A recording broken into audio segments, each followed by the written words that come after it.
دوستو بھائیوں، محرم کا مہینہ چل رہا ہے۔ محرم کے مہینے میں جیسا کہ آپ کو پتہ ہے کہ حضرت معاویہ اور حضرت معاویہ کے خاندان اور اس طرح کی بہت ساری باتیں، ان کے خلاف بغض اور نفرت اور کینہ رکھا جاتا ہے، اور یہ جو صحابہ کرام رضوان اللہ علیہم اجمعین میں سے کسی کو بھی جو بلند مرتبہ اور سعادت مند اولیاء اللہ صحابہ کرام ہیں، لعن و طعن کرنا کتنا برا فعل ہے۔ یہ کم از کم مسلمان تو ایسا آدمی نہیں ہو سکتا جو صحابہ کے بارے میں کوئی بھی سوال الٹا سیدھا کرے۔ اور آپ کو کس نے اتھارٹی دی ہے، کیا ضرورت پڑی ہے آپ کو صحابہ کرام کے بارے میں بات کرنے کی؟ قرآن مجید میں اللہ تبارک و تعالیٰ نے صحابہ کی شان میں بہت آیتیں موجود ہیں جن سے اللہ رب العالمین نے کہا کہ وہ جنتی ہیں، وہ اللہ تبارک و تعالیٰ کے پاس رضامندی کے ساتھ میں اللہ ان سے راضی ہے، وہ اللہ سے راضی ہیں اور وہ سب جنتی ہیں۔ صحابہ کرام نے بھی بہت ساری صحابہ کرام کی بشارتیں کتب حدیث کے اندر، ان کے مناصب اور ان کے مناقب موجود ہیں، ان کے فضائل موجود ہیں۔ تو ہمیں ان کے بارے میں زبان کھولنا ایمان کو برباد کرنا، آخرت کو برباد کرنا ہے۔ اللہ تعالیٰ فرماتا ہے، حدیث قدسی ہے، من عادی لی ولیا فقد آذنتہ بالحرب۔ حضرت ابو ہریرہ سے مروی ہے کہ جس شخص نے میرے کسی ولی سے دشمنی کی، اس کے لیے میری طرف سے اعلان جنگ ہے۔ تو صحابہ کرام سے بڑھ کر کون اللہ کا ولی ہو سکتا ہے؟ اور صحابہ کرام دنیا میں سب سے برگزیدہ اور سب سے بڑے نبی کے بعد میں مقام و مرتبے والے ہیں۔ اور اللہ کے نبی نے فرمایا، صحیح بخاری مسلم میں حدیث ہے، لا تسبوا اصحابی فوالذی نفسی بیدہ، میرے صحابہ کو گالیاں مت دو، مجھے قسم ہے اس ذات کی جس کے قبضے میں میری جان ہے، تم میں سے اگر کوئی شخص احد پہاڑ برابر جتنا سونا بھی اگر اللہ کے راستے میں خرچ کر دے تو میرے صحابہ کی ایک مٹھی کے دانے کے برابر بھی نہیں ہو سکتا، بلکہ اس کے آدھے کے برابر بھی وہ نہیں پہنچ سکتا ہے۔ امام طبرانی نے ایک حدیث بیان کی ہے کہ جو شخص میرے صحابہ کرام کو گالیاں دیتا ہے، اس پر اللہ تعالیٰ کی اور فرشتوں کی اور تمام لوگوں کی لعنت ہے۔ ایک اور حدیث میں ہے کہ من سب اصحابی فقد سبنی، جس نے میرے صحابہ کو گالیاں دی اس نے مجھے گالیاں دی، اور جس نے مجھے گالیاں دی تو اس نے اللہ تعالیٰ کو گالیاں دی۔ قرآن کریم کی آیات اور احادیث کے پیش نظر اہل علم نے صحابہ کرام کو گالی دینا اور لعن و طعن کرنا کفر قرار دیا ہے۔ کافر ہے وہ شخص جو صحابہ کرام کو برا بھلا کہتا ہے۔ فقہائے کوفہ صحابہ کرام کو گالی دینے والے کو قتل کرنے اور رافضہ کو کافر قرار دینے کا قطعی فتویٰ دیا ہے۔ محمد بن یوسف فریابی سے حضرت ابوبکر صدیق رضی اللہ تعالیٰ عنہ کو گالی دینے کے والے کے بارے میں پوچھا گیا تو انہوں نے فرمایا کہ وہ کافر ہے، اس کا جنازہ نہیں پڑھا جائے گا، نہ اس کے جنازے کو ہاتھ لگایا جائے گا، بلکہ اسے کسی لکڑی کے ذریعے کسی کھڈے میں ڈال کر بند کر دیا جائے گا۔ جناب قاضی ابو یعلا نے کہا کہ فقہا کے نزدیک جو شخص حلال سمجھ کر صحابہ اکرام کو گالی دے وہ کافر ہے، اور جو حلال نہ سمجھے مگر گالی دے وہ فاسق ہے۔ اور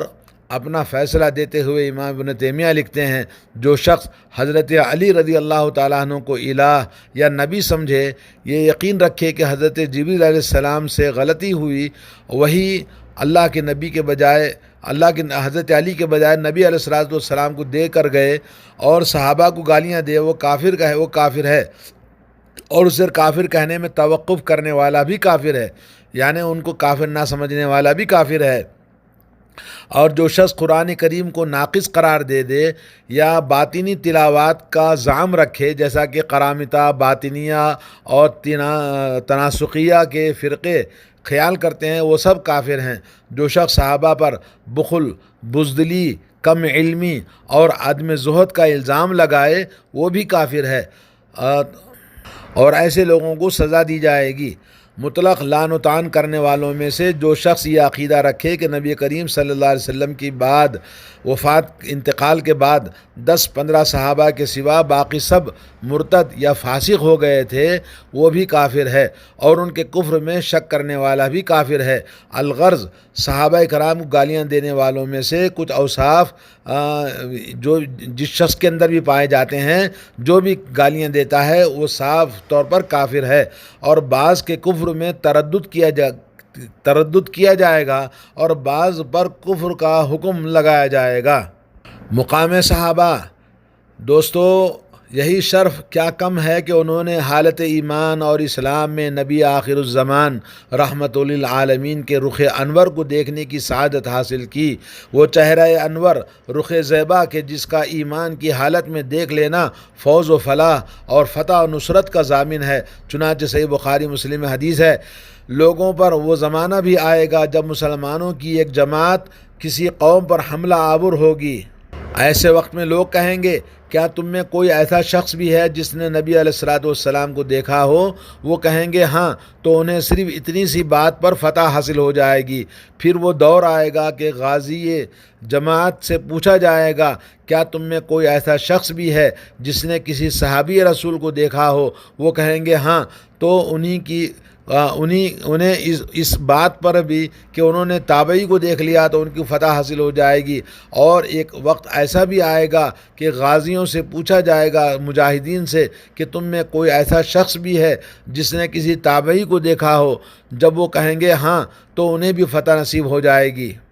مسلم شریف کی روایت میں ہے کہ یہاں تک لکھا ہے، چوتھی جماعت سے پوچھا جائے گا کہ تم میں کوئی ایسا شخص بھی ہے جس نے تابعین، جنہوں نے تابعین کو دیکھا ہو؟ تو کسی نے دیکھا ہو تو پوچھا جائے گا، تو کہیں گے جی ہاں، تو ان کو بھی فتح حاصل ہو جائے گی۔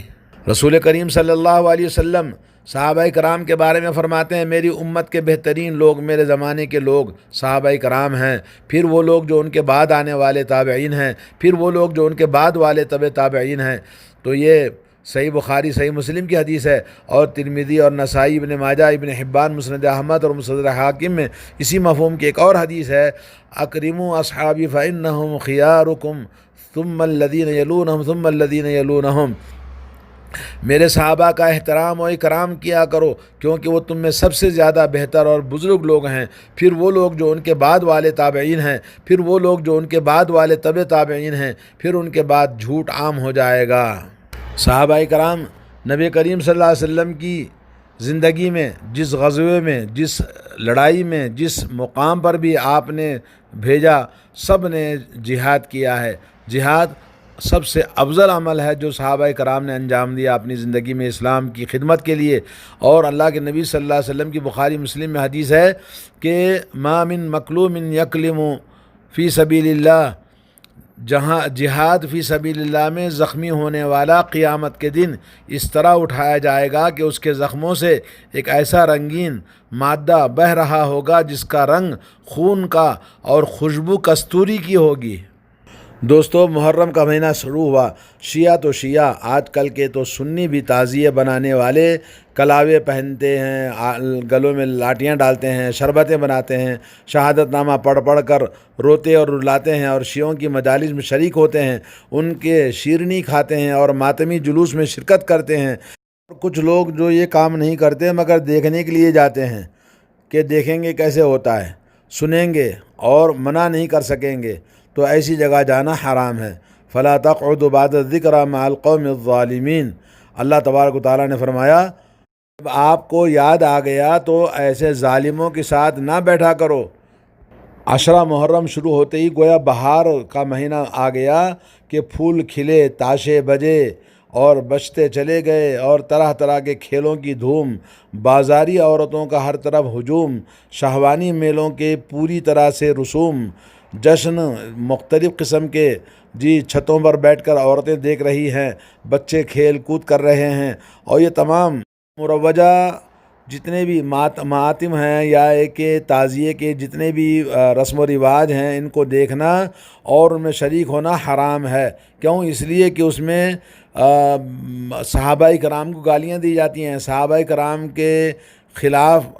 شہادت حسین، کربلا حسین کے نام سے مختلف قسم کے گناہ کے کام کیے جاتے ہیں۔ دوستو، کہنا یہی ہے کہ محرم کا مہینہ آتا ہے تو صحابہ کرام کو برا بھلا کہنے، گالیاں دینے اور ان کو مرتد قرار دینے، نعوذ باللہ من ذالک، یہ تمام چیزیں پورے معاشرے میں مختلف رنگ اور مختلف ڈیزائن سے سجائی جاتی ہیں۔ تو اس لیے محرم کی کسی بھی چیز کو شرکت کرنا، دیکھنے جانا اور وہ ان کے مزے اٹھانا، یہ تمام چیزیں حرام ہیں، علماء کرام نے منع کیا، جانا نہیں چاہیے۔ اللہ تعالیٰ تمام کو توفیق عطا فرمائے اور صحابہ کرام کی قدر و منزلت کو پہچانے۔ السلام